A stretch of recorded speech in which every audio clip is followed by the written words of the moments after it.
how to create minimal intro PowerPoint. So if you want to create a minimal intro PowerPoint, then first you need to open up your PowerPoint.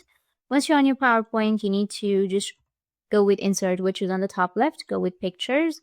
And I'll just simply select a picture, like for example, a dolphin. Click on insert and you will have the image right here.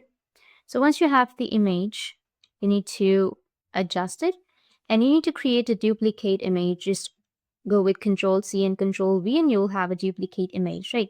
Once you have your duplicate, now right click on it.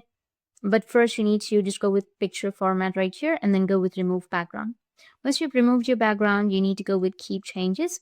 And once you keep the changes, you need to just right click on the image and then go with crop and crop the image. Like for example, I will just crop this much. Once you crop the image, now the next thing you need to do is go with insert and go and insert a text box. Once you've inserted a text box, I'll just simply go with dolphin and edit that text. I want a bold and a large text. Now once you have the text, you need to just right click on it, right click on the text right here and go with send it to back.